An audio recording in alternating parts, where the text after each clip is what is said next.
اهلا بيكم في فيديو جديد.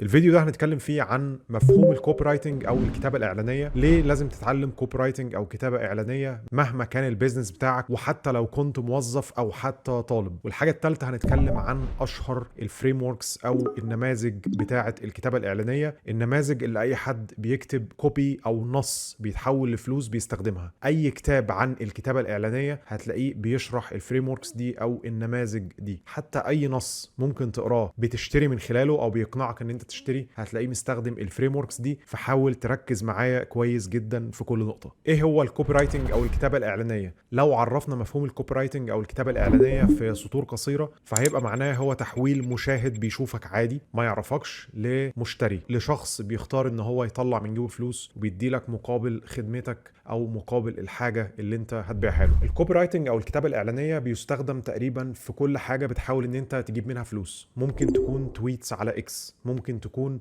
بوستس على السوشيال ميديا على انستجرام مثلا، ممكن يكون حتى كابشن او وصف تحت صوره انت كاتبها، ممكن يكون ايميل بتبعته. ومش لازم بالضروره تكون بتحاول تقنع عميل ما ان هو يشتري منك، ممكن تكون بتحاول تقنع مديرك ان هو يرقيك، بتحاول تقنع حد بوجهة النظر بتاعتك. فالكوبي رايتنج غير مقصور فقط على البيزنس. ممكن سياق كلامنا النهارده هيكون عن البيزنس الاونلاين وبيع الخبرات، ولكن حرفيا ممكن تستخدم الكتابة الإعلانية في اي حاجة، لان هي طريقة فهم سايكولوجي بتاعت الناس او طريقة فهم دماغهم شغالة ازاي ومحاولة اقناعهم. ليه لازم تتعلم كوبي رايتنج او ليه انا اتعلمت كوبي رايتنج؟ انا اشتغلت سوفت وير ديفلوبر لمدة اكتر من 10 سنين، تقريبا 11 سنه لحد دلوقتي. كنت بشوف قدامي الناس اللي هي بتتشهر والناس اللي هي بيتم القاء الضوء عليها هي الناس اللي بتقدر انها تعبر عن افكارها بشكل افضل، في حين ان الناس التانية اللي هي عندها قدرات او مهارات تقنيه اعلى منها مش معروفه تماما، لانها غير قادره على تسويق المهارات دي او اقناع الناس بالمهارات دي او اقناع الناس اصلا بانها تشتري منها. فلقيت ان انا اوكي كويس ان انا بطور المهارات التقنيه وبحاول ان انا اترقى ومرتبي يزيد، ولكن لو قدرت ان انا اسوق نفسي ودمجت القدرات التقنيه او المهارات التقنيه بقدرتي على التسويق، فبالتالي احقق معادله كويسه جدا وهقدر ان انا اخلي الناس اكتر تشتري مني. علشان تقدر تحول المشاهد اللي بيتفرج عليك اللي ما يعرفكش لراجل بيشتري منك، لازم تكون عندك مشكله بتحلها له، انت ما بتقنعوش بحاجه مش عنده. وبالتالي بتيجي هنا اهميه النقطه اللي قبل الكوبي رايتنج، وهي قدرتك على ايجاد مجموعه من المشاكل او حتى مشكله واحده عندك حل ليها، وبتحاول تسوق الحل المدفوع بتاع المشكله دي. فانت لازم تبقى عارف انت بتبيع ايه، لازم تبقى عارف انت بتتكلم على اي منتج. فده موضوع مختلف عن موضوع الحلقه، ولكن حبيت انوه ان انت لازم تكون عارف انت بتبيع ايه. في شيت على قد ما هو بسيط، في مجموعه اسئله هتوضح لك ايه المنتجات او ايه الحاجات اللي ممكن تتكلم فيها واللي ممكن ان انت تكسب منها فلوس. لو انت عايز الشيت ده هتلاقيه تحت في الديسكربشن. المفروض دلوقتي انت عارف المشاكل او المشكله اللي انت عارف الحل ليها وبتسوق الحل ليها، عايز تقنع ناس انها تشتري منك حل المشكله دي. في عندك 8 طرق هتخليك ان انت تقنع الشخص اللي بيقرا النص بتاعك ان هو يشتري منك. قبل ما نبدا عموما في الفيديو بتاع النهارده، انا عايزك تتوعد او تتعهد بان انت ما تستخدمش الطرق اللي احنا هنقول عليها في الفيديو دي بان انت تنصب على الناس او ان انت تقنعهم بحاجه مش موجوده. احنا بنستخدم الكوبي رايتنج او نتعلم مبيعات علشان احنا مؤمنين بالمنتج بتاعنا وعارفين ان احنا هنفيد الناس ونغير في حياتهم، فاحنا بنقنعهم بحاجه هتفيدهم فعلا، واحنا برضو محتاجين نستفيد ونكسب يعني اكل عيش بالحلال. فتعهد زي ما انا تعهدت ان انت تستخدم الكوبي رايتنج في الخير، بان انت تقنع الناس بخدمه فعلا انت مجربها على نفسك وعارف انها شغاله. وهنبدأ بالأقل أهمية لحد ما نوصل لأفضل 3 نماذج أو طرق هتخليك إن أنت تقنع أي حد إن هو يشتري منك. فخلينا نمسكهم بالأقل أهمية من وجهة نظري. أول فريم ورك وأقلهم فعالية هي The 4 C's. بيقولوا عليها 4 C's عشان كل كلمة بتبدأ بحرف C. Clear يعني واضح، Concise يعني مختصر، Compelling يعني مقنع أو جذاب، وCredible يعني موثوق. فأنت بتحاول تقنع الشخص بالمنتج اللي أنت بتحاول تبيعه عن طريق جملة فيها الأربع صفات دي. خليني اديلك مثال. ممكن مثلا تكون بتبيع برامج تخسيس وتكون جمله كالاتي مثلا: بالبرنامج بتاعي هتقدر ان انت تخسر وزن بامان عن طريق خطوات واضحه، بخطوات كمان علميه، وفي نفس الوقت في الاف من الناس استخدمت البرنامج ده وخست. فلو بصيت على الجملة دي وحللتها هتلاقي اول كلمة بتحقق اول معادلة، وهي ان هي واضحة. انت عارف ان المنتج بتاعي هيخسسك بامان، فانت عارف ان هو منتج تخسيس. الحاجة التانية المنتج نفسه او الخطوات موجزة ومختصرة لاني قلت لك بخطوات بسيطة. الحاجة التالتة النص نفسه مقنع لاني اسندت النص لسبب علمي، وهو ان انا قلت لك الخطوات نفسها علمية. السي الاخيرة او الميزة الاخيرة وهي ان النص نفسه كريديبل او موثوق، لاني قلت لك ان النظام ده استخدمه الاف من الناس وفعلا خست. الطريقة دي طريقة جيدة وفي ناس بتستخدمها، ولكن العيب فيها ان انت بتقول المميزات بتاعة البرنامج بتاعك وتحس ان هو سرد كده للحاجات اللي عندك بدون ما تفهم العميل نفسه عايز ايه. ممكن العميل نفسه مش همه اذا كانت خطواته واضحة ولا لا، او اذا كان مثلا مسنود بتجارب علمية ولا لا. في ناس مش مهتمة بكده، فانت ما بتسمعش العميل، تحس ان انت عمال ترص له حاجات كتيرة بدون ما تعرف المشكلة بتاعته او تحدد المشكلة بتاعته بالظبط. فدي في رأيي اقل الطرق فعالية. النموذج الثاني من الكتابة الإعلانية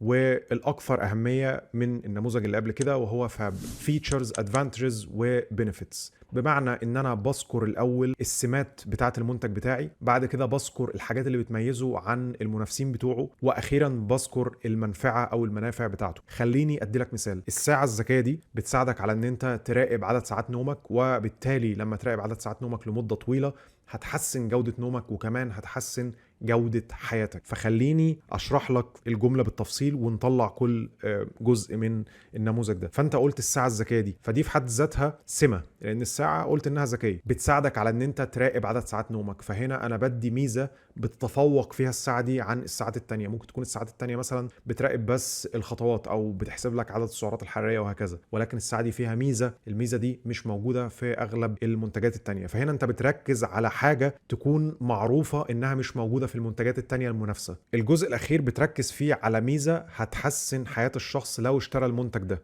زي إن أنت تقول له مثلا جودة نومك هتزيد وبالتبعية جودة حياتك هتزيد. فدي حاجة هتخلي الشخص جودة حياته تزيد، فبالتالي هتقدر إن أنت تقنعه بشراء المنتج. العيب في النموذج ده إن أنت بتذكر كل المميزات والسمات بتاعة المنتج بتاعك بدون ما تركز على إن الشخص عايز إيه. ما بتضغطش على مواضع ألم أو ما بتبيعلوش بشكل عاطفي، ما بتحسوش مثلا إن هو سعيد أو حزين أو أيا كان موضوع فورمال بحت. فهو كويس لو انت بتشرح فيتشرز او بتشرح مميزات بتاعه المنتج، ولكنها مش امثل طريقه. الطريقه السادسه والاكثر اهميه من الطريقه اللي قبل كده وهي الفور بيز، اللي هو بروبلم بروميس بروف بروبوزل. بمعنى ان انت بتشرح مشكله الاول، بتدي للشخص وعد، يعني بتقول له الاول على مشكله بتواجهه، بعد كده بتقول له وعد لحل المشكله دي، وبعد كده بتدي له اثبات، وبعد كده بتقول له على عرض لحل المشكله دي. هدي لك مثال بس. عموما الطريقه دي بتستخدم اكتر في صفحات بتكون فيها كلام كتير، لانك ممكن ما تقدرش ان انت تفيد كل الكلام ده في بوست على السوشيال ميديا. فممكن تستخدم الطريقه دي مثلا في ويبينار، او ممكن تستخدمها في لاندنج بيج مثلا صفحه هبوط، ممكن تستخدمها مثلا في ايميل بتبعته لشخص بتحاول تقنعه بمنتج معين، ولكنها طريقه جيده. فكمثال النموذج ده ممكن تستخدمه كالتالي: لو بتعاني من ايجاد عملاء للبرنامج بتاعك او الخدمه بتاعتك، فانا هخليك تجيب اكتر من 100 عميل في خلال 30 يوم. في 500 فريلانسر اشتغل معايا واستخدم الطريقه دي وقدر ان هو يحقق نتائج. لو انت عايز نتائج زيهم احجز مكالمه مجانيه مدتها 15 دقيقه. فخلينا نحلل الجمله دي بالتفصيل. اول حاجه انا قلت على مشكله، وهو ان انت بتعاني من ايجاد عملاء بتدفع لك فلوس، فدي مشكله اللي هي البروبلم. بعد كده بتقول له على الحل، انا هساعدك على ايجاد طريقه او ايجاد عملاء في خلال 30 يوم. بعد كده بتدخل على البروف، وهو ان في 500 فريلانسر اشتغلوا معايا السنه دي. بعد كده بتقول له في الاخر البروبوزل، او بتقول له الحاجه اللي انا بقدمها لك لو انت مهتم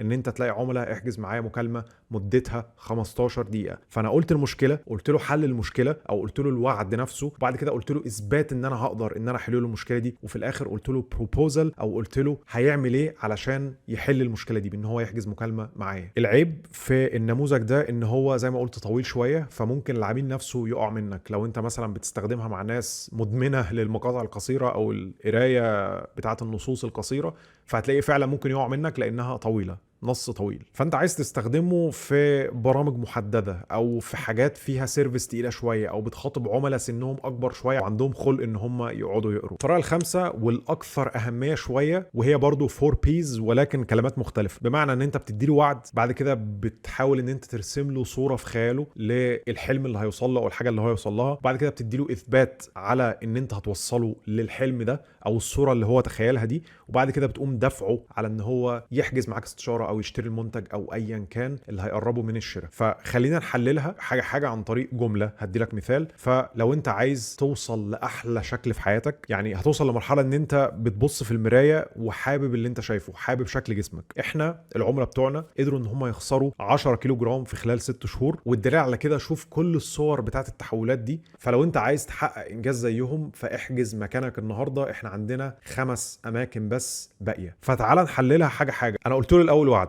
قلت له انت عايز توصل للشكل المثالي او اجمل شكل في حياتك او اكتر شكل انت عايز توصل له، فده البروميس او الوعد. بعد كده حاولت ارسم له صوره معينه في دماغه. قلت له تخيل ان انت بتبص في المرايه وفعلا حابب شكل جسمك، حابب ان انت تبص على نفسك. فبعد كده قلت له بيكتشر بروميس، بعد كده بيكتشر. بعد كده بحاول اديله اثبات ان انا هوصله للنقطه دي بان انا بقول له احنا في مثلا 200 عميل اشتركوا معانا السنه دي، وبص على كل التحولات دي. الناس دي قدرت انها تخسر على الاقل 10 كيلو في خلال 6 شهور. وبعد كده بديله بوش او بحاول ان انا اخليه ياخد اكشن بان انا اعلي له الارجنسي شويه، او فكره ان هو لازم ياخد اكشن او ياخد قرار علشان المقاعد محدوده. فبقول له لو انت عايز توصل للنتيجه دي او تحقق الانجاز ده فانت ممكن تشترك معانا، فاضل 5 اماكن او 4 اماكن او ايا كان. فهنا انت بتديله وعد، بعد كده بتديله صوره في خياله ممكن يوصل لها، بعد كده بتديله اثبات على ان انا قادر ان انا اوصله للنقطه دي، بعد كده بديله بوش ان هو يحجز معايا استشاره او ان هو يشتري البرنامج بتاعي.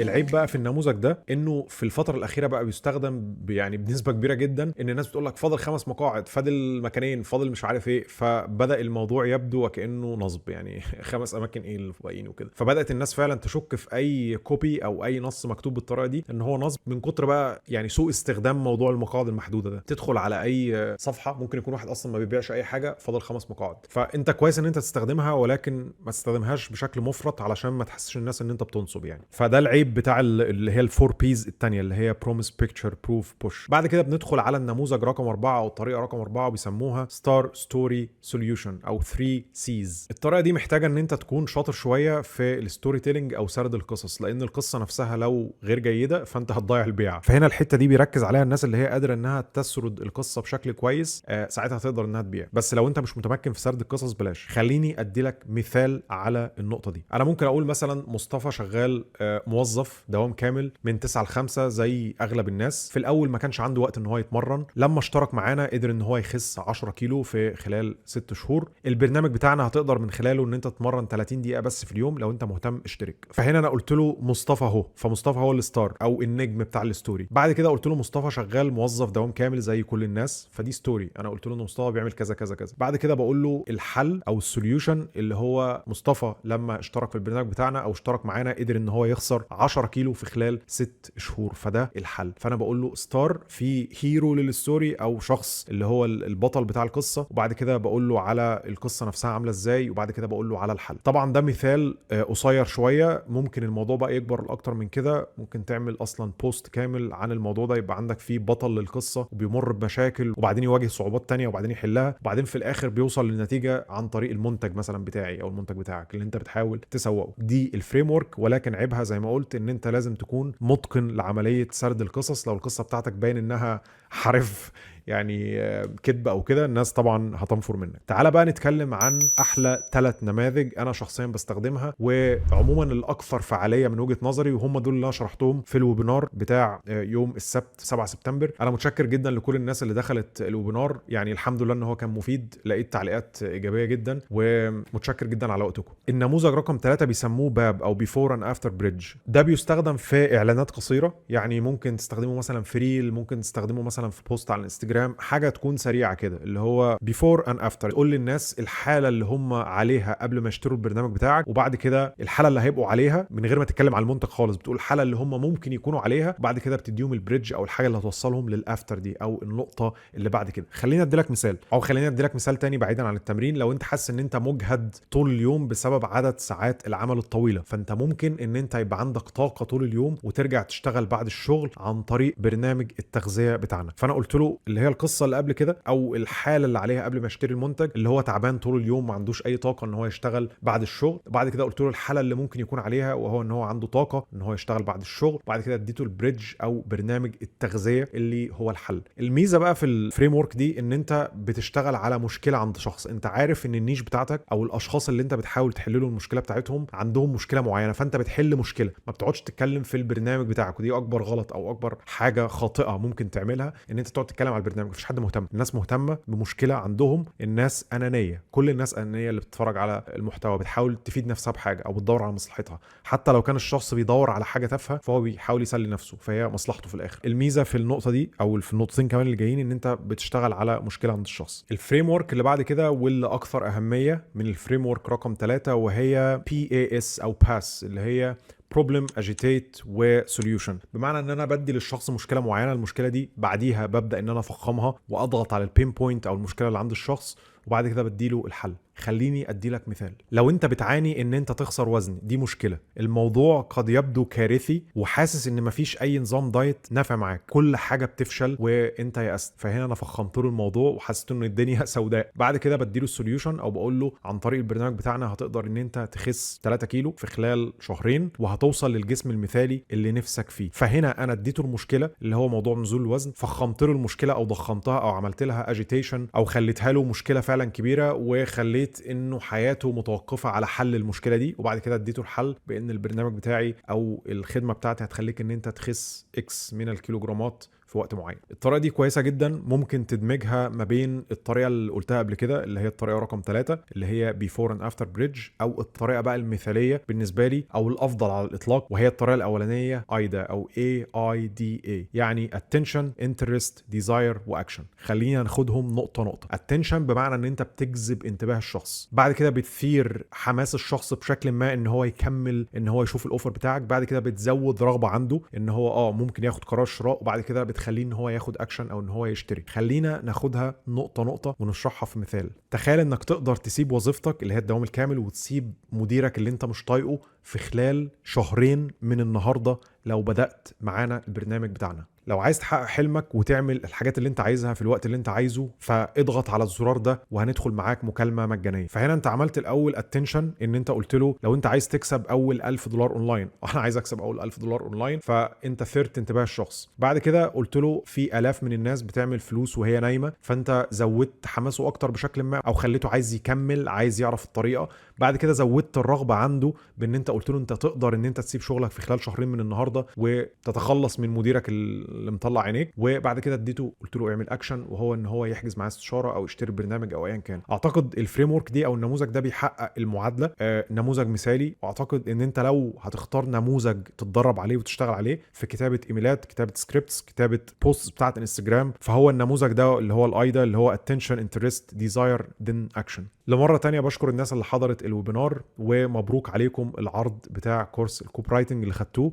حابب ان انا اقول لكم ان كورس الكوبي رايتنج طلعناه خلاص، يعني هو موجود دلوقتي، ممكن تشتركوا فيه من اللينك اللي موجود اسفل الفيديو. السعر هيغلى ممكن بعد مثلا ايام، ممكن بعد شهر، ما اعرفش هيغلى امتى، ولكن انا ادعي ان السعر بتاع الكورس دلوقتي لا شيء بالنسبه للقيمه اللي موجوده فيه. فلو انت مهتم بالكتابه الاعلانيه وكمان ان انت تبدا بيرسونال براند او علامه تجاريه اللي هي لا محاله هتخلي الكوبي بتاعتك جيده جدا، لما تكون باني علامه تجاريه صح هتبقى الكوبي مؤثره اكتر. فتقدر ان انت تشترك في الكورس من اللينك اللي موجود تحت في الديسكريبشن. واشوفكم في الحلقه الجايه. السلام عليكم.